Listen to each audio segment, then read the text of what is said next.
Today we're going to take a look at divisibility.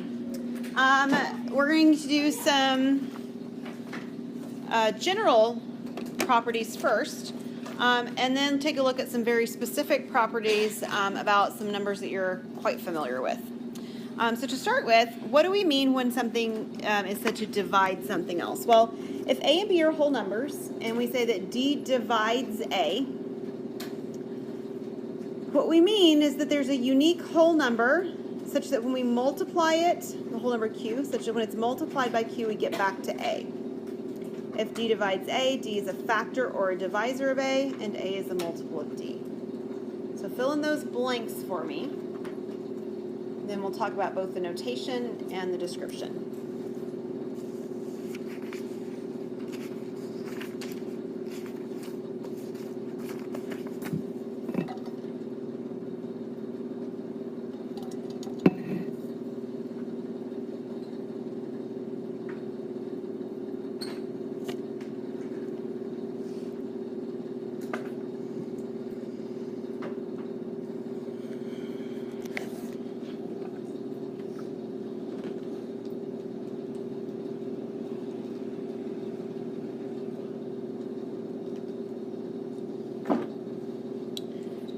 Okay, so let's talk notation first. First of all, this notation. This notation is read D divides A. Okay, so we start with the first piece. The vertical line is read as the word divides, and then it's the next piece. So for example, 2 divides 4. This is not a fraction 2 over 4. Okay, in fact, it's exactly the opposite is what it's saying. 2 divides 4. Now, let me use another example so that it's easier to work with. We're going to say 3 divides 12. Okay, so 3 divides 12, right? Yeah. And the reason it does is because there's a number, namely 4, so that when you multiply it by 3, it equals 12. And that's what this definition says. If a number divides another one, it means that there's another factor that when you multiply it by the number, 3 in this case, you can equal 12. Okay, so if it doesn't work, so for example, 3 does not divide 10. And the reason it doesn't is because there's no number that I can write here, whole number, so that when I multiply it, I get 10. Right, that doesn't work. Okay, so 3 does not divide 10. And just like we do with not an element of, or not a subset of, or not equal to, we take the symbol and we just draw a line through it. Okay, so it does not divide. The cool thing is these always occur in pairs.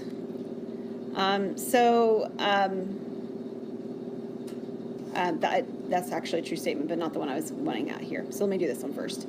For any whole numbers, A and D, if D divides A and N is any whole number, then D divides N times A. So, using the one I did before, 3 divides 12, which is true. So it means 3 divides 12 times any other number. So any other number, whole number that you want to multiply by 12, 3 will divide that as well. And if you think about it from a fractional standpoint, you know that that's true, because if I were to take, let's say, 12 times 6, I don't even know 6, how about 5? This will also divide evenly, right, because I can actually reduce the 3 and the 12 already, and it's going to work. It doesn't matter what that other number is. It will still divide out to be a whole number, okay? So from a fractional sort of perspective, we can think of it as well. All right, there are 5 divisibility rules that we're going to look at next. General divisibility rules. I think I have to write them. Yep. Okay, so here's the first one. If D divides A and D divides B, then D divides A plus B. And again, if you think about that from an algebra standpoint or a fractional standpoint, if you're saying that you can do A over D and that's a whole number, and you can do B over D and that's a whole number, then if I do A plus B over D, that's actually the same thing. Each of these two pieces are whole numbers, so if I add them together, I get a whole number, okay? So that's what's happening there. On the flip side, if the divisibility is only with one of them, like D divides A, but D does not divide B, or the other way around, right? Then the division won't work. So then D will not divide A plus B. And it works from the same fractional standpoint. Okay, so it either divides both of them and we're good to go, or it doesn't divide one of them, we're not good to go. Now, it doesn't say what happens if it doesn't divide both of them, okay? But just if it divides both, or if it divides only one. It doesn't say what happens if it does not divide both of them. The next two kind of go together as well. Actually, the next three go together. If D divides A and, whoops, D divides B, we're actually going to also say that A is greater than or equal to B just so that we stick with whole numbers. Then it works for subtraction as well. And then D will divide A minus B. Okay. And again, the only reason that we're worrying about the less than or equal to, greater than or equal to symbol that's there, whatever we have, is just so that we stay with positive numbers because we're still working with the whole number system, okay? And then if I have one piece divided and not the other, so D divides A, but D does not divide B, or if D does not divide A and D does divide B. So I just need it divisible by one or the other. Same condition with A greater than or equal to B, just to stick with positive numbers. Then the division will not hold. Then D does not divide A minus B.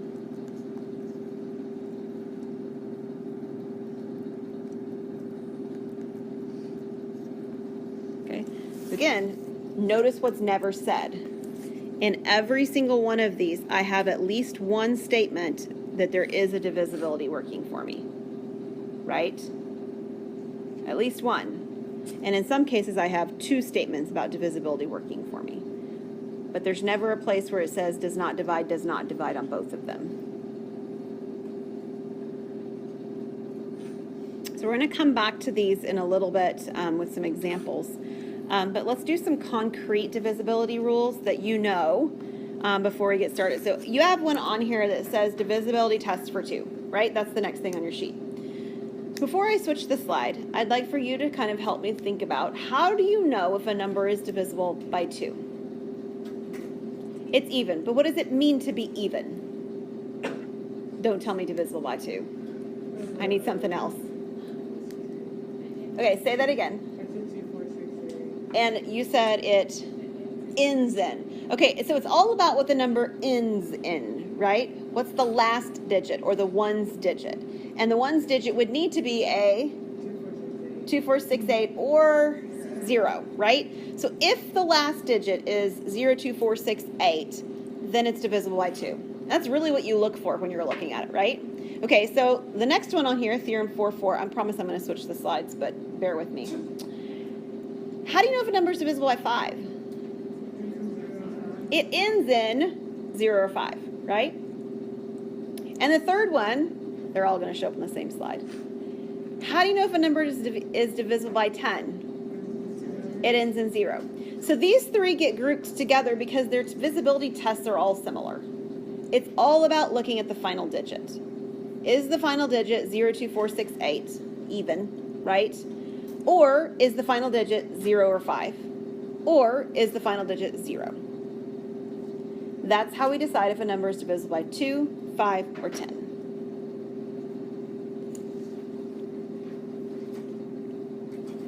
All about the units digit, or the ones digit.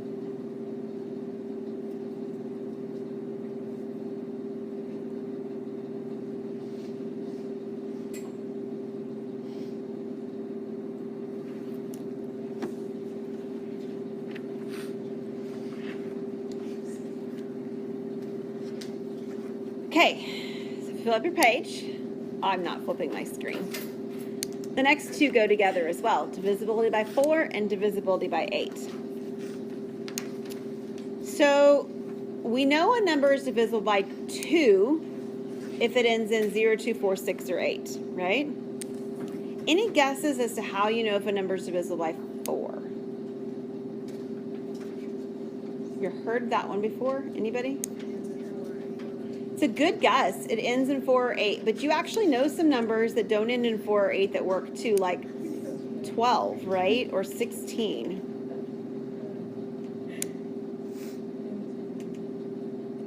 Have you seen that one before? Has anybody? Okay.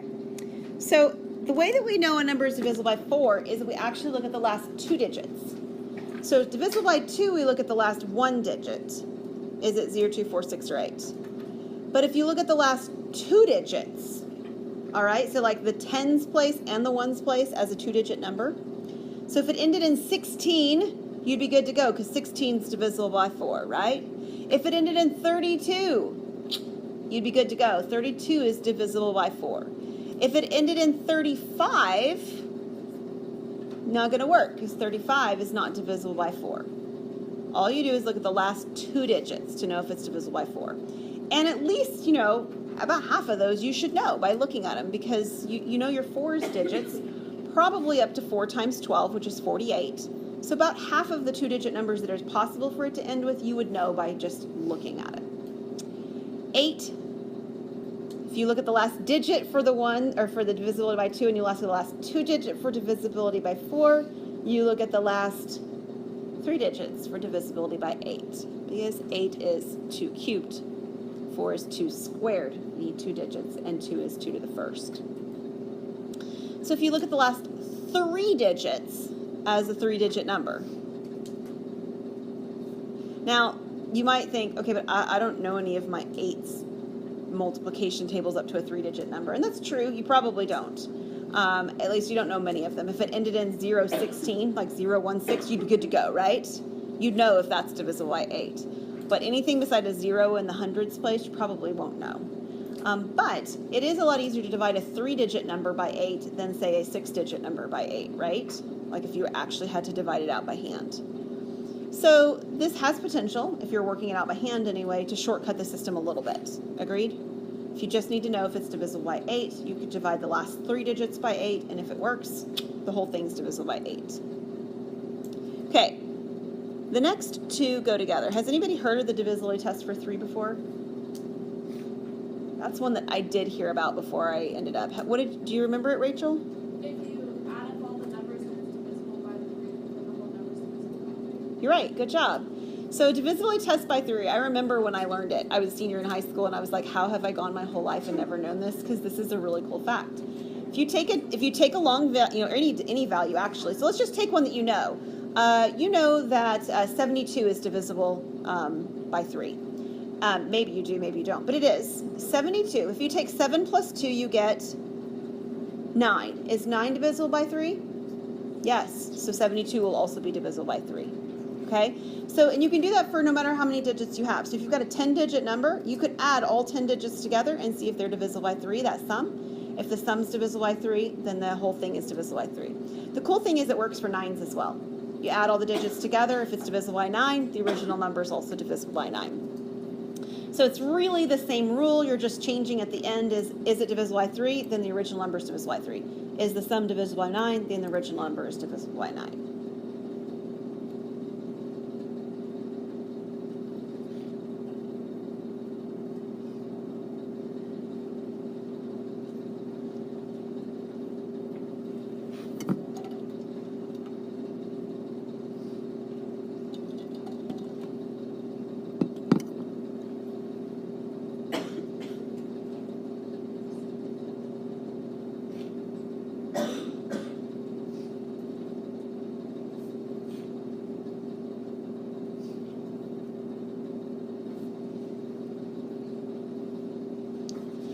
Now I'm going to bet nobody's seen the divisibility test by 11. Like, I might be willing to give extra credit if you knew it right now.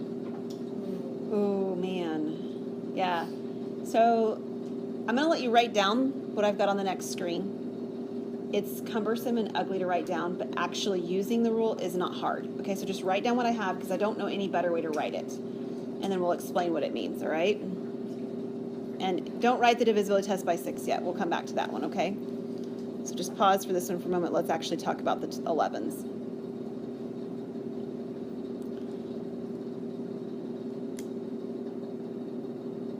So a number is divisible by 11 if and only if the sum of the digits in the places of even powers of 10 minus the sum of the digits in places of odd powers of 10 is divisible by 11.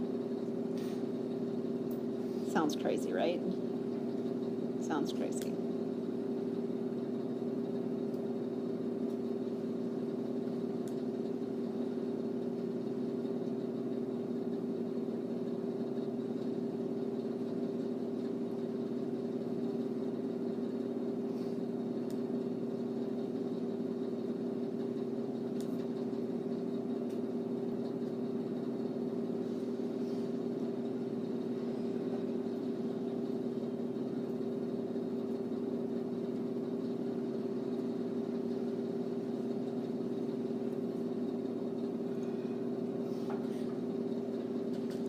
Okay, so I'm just going to make up a random long number so I can show you how you decide on this, okay? So you can write this random long number down. I have no idea if it's going to work or not until we try it, okay? So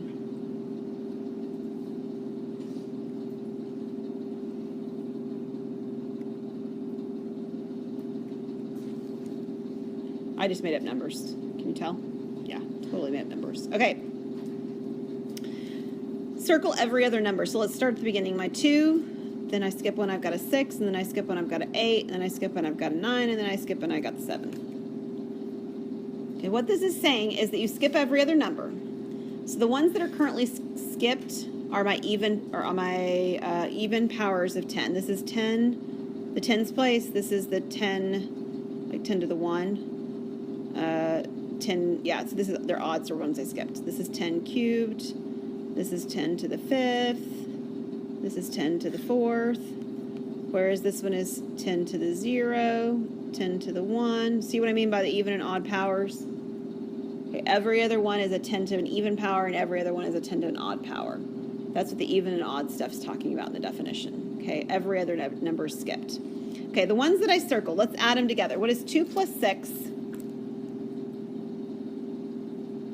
Don't everybody answer at once. 2 plus 6, 8, plus the 8 that I circled is 16, plus 9, 25, plus 7. Did we get to 32? Yeah? Okay.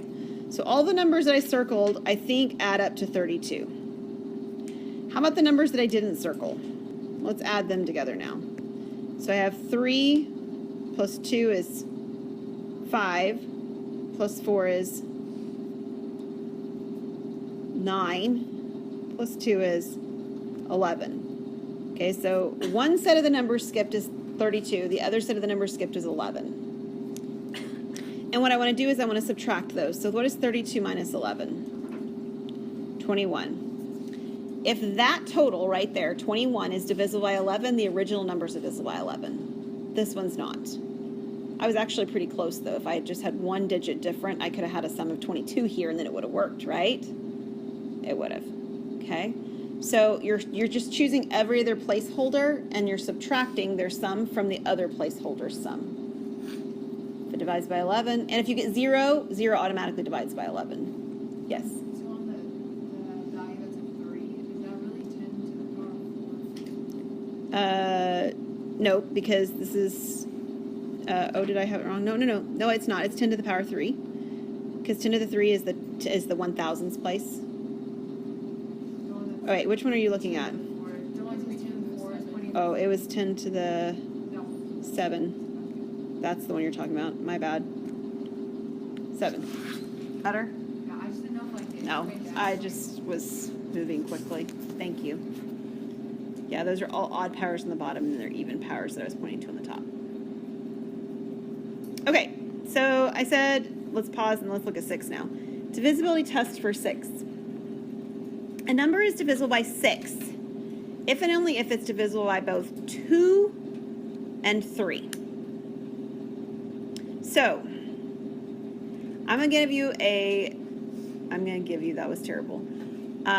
Here's what I would like for you to think about for just the next couple of minutes, and we'll see if we can come up with it. This works for divisibility 6, but the divisibility test for 6. Can you see the relationship between 6, 2, and 3? Everybody sees the relationship, right? 2 times 3 is 6. So let's see if we can figure out why this works, because it doesn't always work that way. So these are ones that work,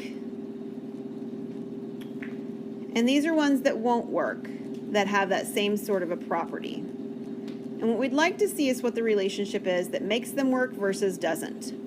So 2 and 3 guarantee that it's going to be divisible by 6. But 2 and 4 do not guarantee that it will be divisible by 8. 3 and 5 guarantee that it's divisible by 15. But 3 and 6 do not guarantee that it's divisible by 18. Okay, so 4 and 6, oh wait, no, I put it in the wrong column.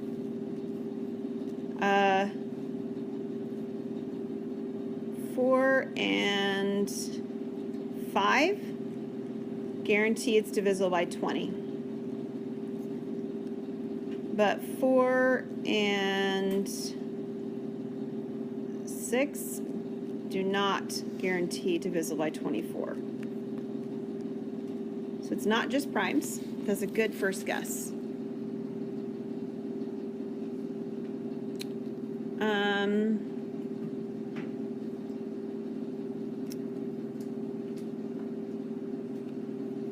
Trying to think of another pair for me.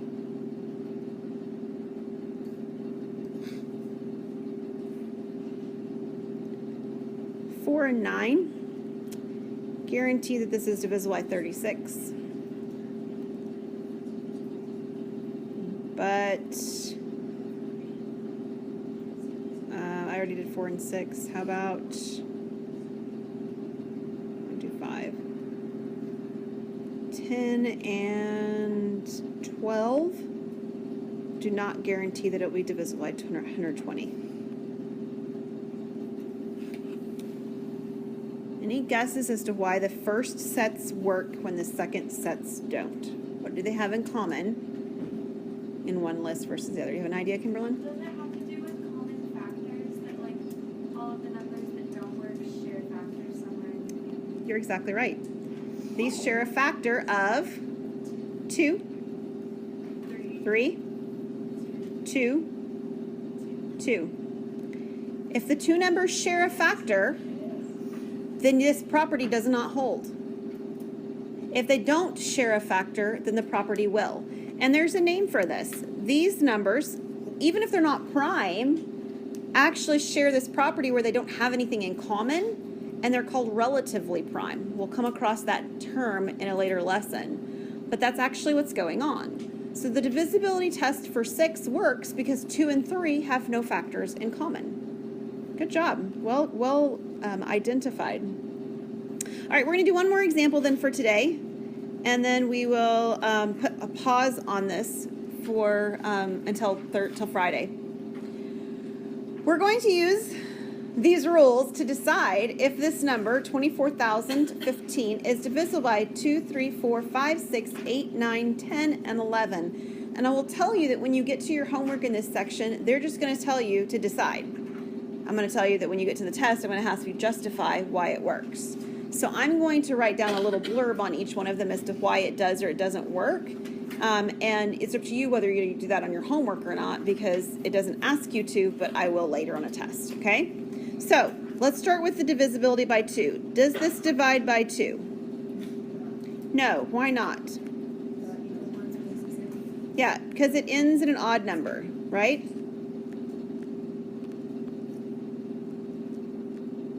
It ends in a 5. How about 3? So Somebody said yes. Why?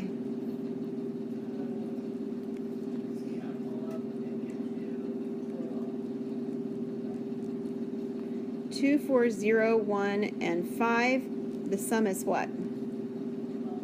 12. And then I'll use a little bit of terminology here. 3 divides 12, right? That's how that's read. So 3 divides 24,015.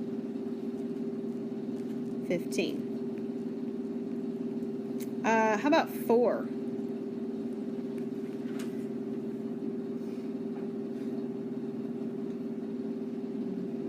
No.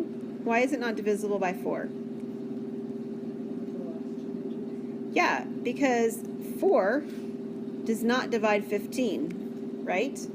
The last two digits have to be divisible by 4, and 15's not. How about 5? Yes. Because why? Because it ends in 5.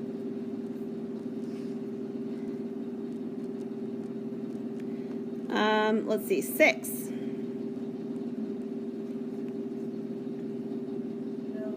No.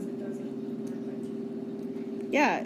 No, because while 3 divides it, so 3 divides 24,015, that one would work, so like check that mark, check mark that one off, but 2 doesn't. 2 does not divide 24,015, and they would have to both work. We are at 8.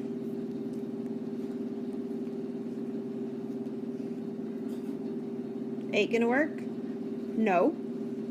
Why not?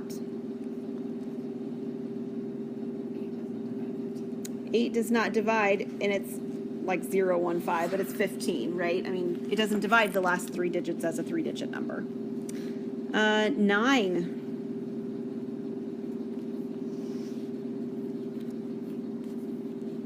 No. 9 does not divide the sum that we had from before, which is 12, right? Okay, and we have 10. Oh, 10 and 11, sorry. 10 first. No, why not? Right, because it doesn't end in 0.